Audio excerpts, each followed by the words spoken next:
Chris Rose exclusive.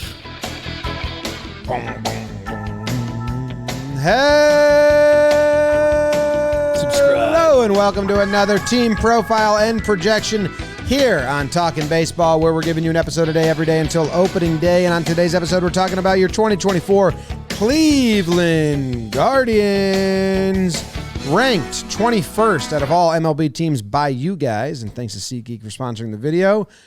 Jake, this Guardians team, they have a new manager. Do they have a lot of new faces? I believe in Stephen Vogt, who also kind of looks like Chris Rose. Go check that out. Another big free agency for the Guard Dogs. They bring in Chris Rose's Austin Hedges, so it's turning into that old man's late night dreams. And your guy B. Lively, Trev, comes over from Cincinnati. Estevan Florial from Prospects Past. He might get some run out there. Scott Barlow. And then there's a couple guys on minor league deals. It would be fun if Cookie Carrasco can maybe tap into something back home. But that's free agency and even the trade market this year. The Guard Dogs were quiet. They lost Giolito, Lopez, Zach Plesac, Cal Quantrill, Cody Morris, Oscar Gonzalez. How quickly did we go from walk-off player homer to out-of-town Syndergaard, Cole Calhoun, Zunino? Kind of a lot of guys out. I know some of those guys were half-season rentals. What's this young Guard Dogs lineup look like, Trev? If you don't think Cookie Carrasco is going to throw some meaningful innings for the Guardians this year, you're crazy. You know what? I like the lineup, okay? We're going to talk about this team and get into it. I know they don't score runs like they need to score runs, but I think there's some potential here. Steven Kwan at the top of the lineup. He had some BABIP regression last year, but I still think he's a very good hitter. Andres Jimenez had a down year last year, but I think he's going to bounce back. Jose Ramirez is goated, the guy. Josh Naylor will be at first base, DH. Ramon Laureano comes over. He's going to be, somewhere in that outfield mix. Bo Naylor, Josh's brother, will be behind the plate. And think about what Bo Naylor gets to learn from. Stephen Vogt, Sandy Alomar Jr. I think they brought in Austin Hedges back. Like, dope. We'll see where Kyle Manzardo, right now they have him slated as the DH, maybe playing a little bit of first. Big time bat in the minor leagues. Can it transition to the big leagues? We'll see. Shortstop, that's going to be a battle for them. Right now, Brian Rocchio, some people think he's going to be starting at shortstop after they traded Ahmed Rosario to the Dodgers. And Miles Straw in center field. On the bench, you have Gabriel Arias. He could be in the shortstop mix. I think there's a lot of guys in that shortstop mix. Will Brennan in the outfield. I'm going to mess this one up. División de los Santos. I think I got it right. And then Austin Hedges, like I mentioned, he's back. So, not a lot of crazy offensive output there, but I think that's good enough because, James, I think I like that pitching staff. Tell me about it. The Guardians got arms. They always kind of have. They got Shane Bieber on a contract year. We'll see if he gets traded. Most likely, people would guess he does get traded because they're the Guardians. Tristan McKenzie, Sticks coming back. He had a great season in 2022. Phenomenal season, if I recall. He's going to be coming back. Tanner Bybee is coming back. He had a great year last year. 25 games started, under a 3 ERA. Logan Allen had some good results, and so did Gavin Williams in less than starts. So the question is, I don't think about talent at all with these starters. It's more about, what innings are you going to get and the depth behind that, which I still would have faith in. And then out in the bullpen, it's kind of more of the same. Clase is one of the best closers in the game.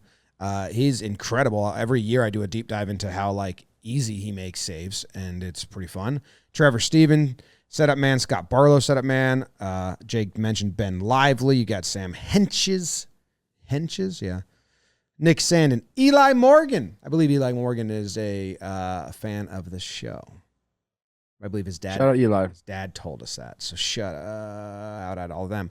And then James the Whack Karinchak is on this list. Okay. Pitching is the story here. I can open with that. Please. Because if this team's going to win, it's going to be on their arms, I believe.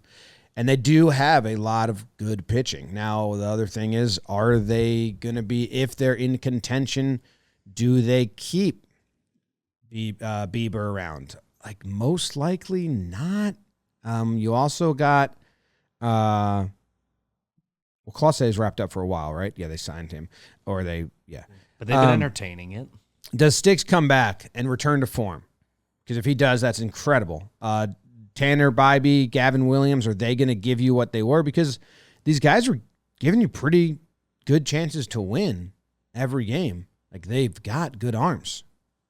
So I believe in the rotation. Jake and I have mentioned a bunch that we think hitting can win you the regular season. And I don't know, Jake, I guess that's a question for you. Do you think this rotation can win them the division or put them in contention with the Twins? Because it is a really good pitching staff. Man, it can be a really good pitching staff. Issa Bibe, our guy, put up a big year. He's going to be 25 this year. Gavin Williams, man, that guy was gross. The couple starts I saw him, disgusting, like what he could potentially be if he gives you 150 good innings from like their 5th starter spot right now. Like, all of Shane Bieber's had massive seasons. Tristan McKenzie's had a big season. All the kids looked really good. And I think this segues because actually their bullpen is somewhat veteran compared to the rest of the team. Like, I've seen Nick Sandlin, Eli Morgan, Karinchak, Stefan Henches, Barlow, Clase. Like, all of these guys have pitched in like playoff games and stuff. That this pitching staff, if they do click, I think we're going to be saying, yeah, it's the Guard Dogs pitching. But I don't know if it's segue out of it or not. This feels like this is a massive pivot year for this team. You've got 3 young pitchers in their rotation, Bybee, Allen, and Williams. Are they building off last year? Are they going to feel some of the lumps of the MLB season? And then in this lineup, and it is where I get nervous about this team, Manzardo's a big prospect. Bo Naylor. Rocchio? Is this a Paisan playing shortstop, Trev? Yes. I don't know what that means. Or if it's Arias or whoever steps up. There's just, I feel like when we do the 2025 TPP, it's either going to be like a top 10 Guardians team, and we're like, wow, littered with young talent. This front office, they refilled it, and watch out for these guards the next 5 years. Or I think we're going to be like, whoa, because you don't want to be unfair, but right now, our guy, Laser Ramon, in the middle of the lineup, he's had a couple tough seasons. So, like, what can you bank on offensively besides Jose Ramirez? And, pitching can come and go pretty quick. Like, we've talked about it with a lot of teams, whether it's injuries or regression, or it can elevate you to an elite baseball team. So this is the number one, like, pivot team for me so far. This team could be like an elite high-level baseball team, or the wheels could come off, I think, pretty quickly. I keep looking at where they're ranked, and I want to say right now, what do we have, Miss? The 21st? I believe First, 21. yes. I want to say that's low. But then I look at the teams above them, and I don't know how many teams I would rank them above right now. The next team we're doing is the Marlins. I think I would rank them above the Marlins. But I want to get excited about it because they do have the pitchers. There is a lot of question marks. I think I feel like rinse and repeat TPP with the Guardians. Hey, they got a chance to pitch the ball. They're going to steal some bases. They can play a little bit of defense. But where's the offense coming from? Like, that's how many times we said that about the Guardians. I feel like it's like the exact same thing. The outfield offense is essentially non-existent unless you think Stephen Kwan's going to have another massive year. We'll see if that happens. But they need to find that somewhere. I mean, they can do a lot of things well, but you got to be able to score runs in this league. So to me, that's obviously the biggest question mark is where's the offense going to come from? The pitching, the starting pitching, like you said, it can be very good, but there's some guys coming back from injuries or some young guys like Logan Allen last year. He only had one pitch that was a plus pitch, and it's his changeup. Everything else, if you go look at his baseball savant, like he located every other pitch like in the heart of the plate. It is bright red right in the middle of the plate. So either A, you're getting daddy hacks off on that, or you're extending the at bat and making him throw more pitches. Like, he's got to work on location. Like, there's things that have to be done here. So I'm iffy on this team. I want to believe in them because every time I don't believe in the Guardians, they have a really good season and they challenge the Twins for the Central. But the more and more I'm looking at this, I'm like, they gotta find the offense somewhere. Yeah, they only had 2 positions where they were like top 10 in OPS. as a team, which was third base and first base last year. Unfortunately, they had 3 where they were, well, one of them was pinch hitter, so I'm not going to count that, where they were 30th. 30th. Center field and DH. Right field, they were 27th. I mean, just, right now as it's listed on Fangraphs, and Guard Dogs fans, I'm excited to hear from you guys. It's got to be exciting. It's spring training, and there's a lot of talent on the field.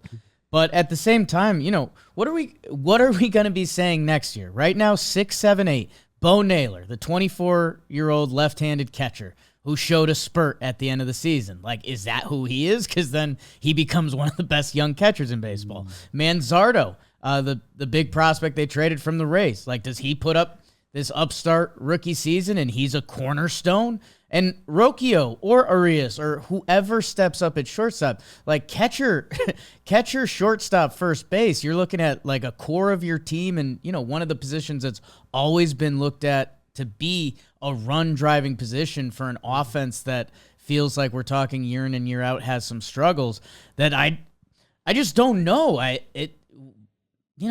Who are you, Rocchio? 36 prospect in baseball, switch hitting, name rolls off the tongue. I'll root for it, but I don't. Where are those guys going to be in next year's lineup? Because if I knew that, I could tell you a lot more about this season. They have a ton of non-roster invitees that are out of options, like get invited to camp. And they're listed as starting pitchers here, but a lot of them are relievers. Adam Oller, Tyler Beatty, Jaime Barea, Tanner Burns, Cookie Carrasco starter.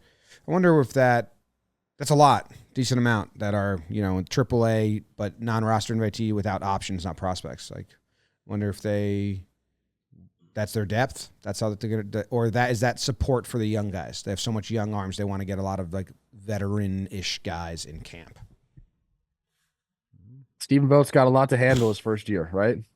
I think that's a big storyline.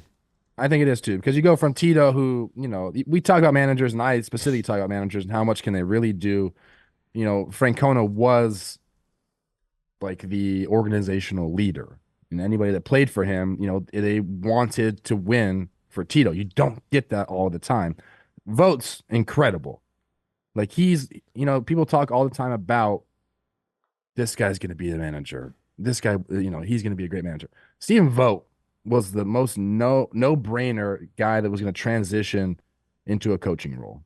And so he goes and he gets this job, right after he's done playing. And I think he's a guy that's really going to dive in and I don't know if he's going to be a player's coach. Like I'm trying to figure out what kind of manager he's going to be. I feel like when you're a young guy like that, it's easy just to assume you're going to be a player's manager. You're going to have your guys back, but at some point you have to assert like a little bit of dominance, and you have to like be like, this is the way it is, guys. We're building a culture here. I'm very curious to see. That kind of attitude is not really how he acts. Well, so I want to see the vibe he's going to put out, because Tito walked the line so perfectly between I'm your buddy, I have your back, but also I'm in charge here. I also am interested. Tito's been there for 12 years or so. In those 12 years, we've seen so many places, like we've seen a revolution of we're going to bring in a younger guy and he's just kind of like talking to the players, and the front office is going to make majority of the decisions, or at least give you guidelines and templates of decisions. In my heart, I don't think that's what Tito was doing. I think he was running the show. I think he was making the lineup, doing the bullpen, obviously getting thoughts and advice. But, we've seen a lot of those places hire those managers, be it like Jace Tingler or Gabe Kapler with the Phillies, and then immediately revert and be like, okay, no, we're going to bring in an old guy, Girardi, Melvin, someone that's done it before. Does Vogt have full manager? Like, or because like this front office, if they've been hands off, are they excited to be a little more hands-on with Vogt? Or is he one of the rookie managers coming in that played last year, now managing this year, and is like, yeah, it's yours, dude. Do what Tito did. I don't know. There's no knowing. Yeah, I mean, I think this is a front office who has been hands-on. I think they've been hands-on even with Tito. And maybe not like writing the lineups for him every single day and stuff like that. I mean, this is a team that played old school ball, though, and like prided themselves on it. Yeah, but they do that because that's like what the front office has wanted to do, because they want to be able to, have a low payroll. It's what this team can do. Spend money. Look at the lineup. If this team tries to play like the 27 Yanks, they're not going to win games. And that's where I, I used to play my loser out of the park baseball game. Sorry if anyone from out of the park's listening, but I would lose hours to that game. This is a fun social experiment because, man, they got a lot of guys that can throw the ball, which is always important. And they do have a lot of guys that can pick it. Like Quan he'll win the Gold Glove. Jimenez, he might win the Platinum Glove. Jose Ramirez picks it. How long can Razor Ramon stay out there? Because when he's nasty. Straw, like that's why he's out there. So I don't know if this team leans into that, I would like that even more. Like, hey, we're going to throw the ball. We're going to catch the ball. We'll figure out how to push some runs. That's kind of been their game plan.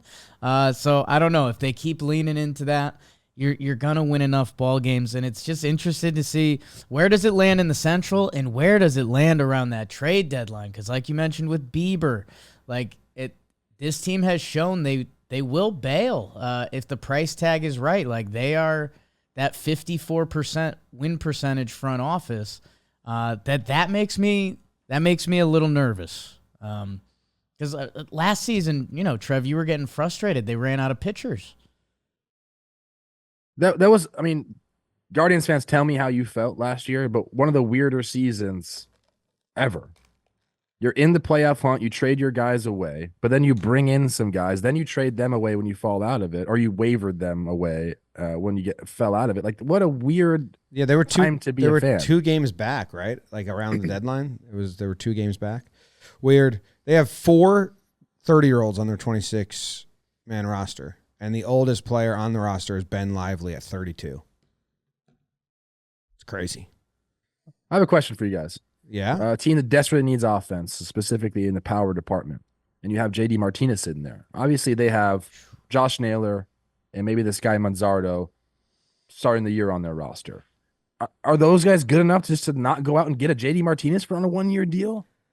Like, is that, if we're looking for offense, if we say, hey, man, we got pitching and defense down, we like these guys, we can steal some bases. We're playing the new type of baseball, old type of baseball, but now it's new type of baseball with the stolen bases. What's this? Why wouldn't they go get someone like that? Well, you answered that when you answered my question. That's by design. They don't want to spend money. They'd rather get the small ball guys. That's 1 year of money. I mean, they're going to trade Bieber for half a year just because it's like otherwise they're getting half a season and they're going to lose him for nothing. Like that's how been their MO. They think about. That's been their MO, and they've been able to do that, right? They've been able to trade their pitching and get new guys in. What they haven't been able to do is develop hitters. They just haven't. Yeah, it's true. I don't know. Let us know, Guardians fans. What's their over-under? Or what do we got to tackle? The over-under is brought to you by the DraftKings Sportsbook. Right now, hoop season underway with the NBA. Baseball's coming, and at the DraftKings Sportsbook, if you want to get in on that hoops action, you can get a no-sweat bet. That means up to $1,000, the amount of your original bet. If it doesn't hit, you get that back as a bonus bet. Minimum $5. Use promo code TALKIN. No G on the end. You know that. Download the DraftKings Sportsbook app now. New customers use promo code TALKIN and get a no-sweat bet. That's promo code TALKIN only at the DraftKings Sportsbook. The crown is yours. Where is it at? The DraftKings over-under win total is set at 78.5. I'm taking the over. Just when I'm kind of like outish on the Guardians, they just show up and they get the job done. I'm rooting for them as well because I like my guy Stephen Vogt, so I'm hoping they do challenge the Twins a little bit. I think that's a little low for me. I'll go 500 ball for them. What's their schedule? That's what I want to look at. Just for a brief second. I'm with you. Like, I just think they got some. I feel like they can get off to a hot start. That's why I want to look at their schedule. And then it's just what do they do with that as a front office and like directionally. I do really like their pitching, and we're recording this earlier, obviously. But if they like break camp with that rotation, I like that. The only thing is, they got an easier April than other teams. Over. Okay. You were saying, Trev? With Bradish going down yesterday, And we're recording this, prior to the release of it. June 14th. I wonder, like, who's going to replace him? Like, they're going to trade for somebody. And hopefully it's not our guy Bieber before the season. You're both on the over. Yep, 78 to 81 wins for this team. 82, hell. Maybe Can I say something to DraftKings? Yeah, Really good line. thanks. I'd let them know. Really good line. If you could email We'll them. call him. Yeah. This team won 76 games last year. We think the Tigers got better. We think the Royals got better. Twins, same-ish. Same. Um, Yeah. You think the White Sox got worse? Yeah. yeah. Man, it's a good line. I'm gonna go under. I'm not excited about it. I'm planning on it being wrong. Like I think this team has potential to be like a scary playoff team. I'm more so just playing the odds games that if it comes down the stretch like this front office could trade Shane Bieber in the middle of a playoff race. I don't know. Guard fans, I'm going to root for you because there's a lot of young, fun players on the field, but that's a lot of risk in baseball. So I'm not confident in it. I'm going to be willing to get this one wrong, but I'll go with the under. How about the managers in the Central? A lot of Hinch, second longest now with year 4. It's kind of wild. Rocco, veteran, 5th year. Mainstay manager in the AL Central. Oh, Rocco. Rocco's world. Keeping your seat warm. 19, 20, 21, 22, 23. So this will be year 6. Wow. Go the Guardians. I do want the Guardians to be good for those keeping track at home. I would want them to be fighting with the Twins. That's my choice. That's a new stat we should have. Does Jimmy want me to be good? Yes or no? Yes. Yes. I do want the Guardians to be good. These two little Yankee fans hate my team. All they talk about is the 27 Yankees every episode. Subscribe. Oh my God! thank you Please for that. subscribe. I want If the you want. kids to be good, but I want the front office to do stuff.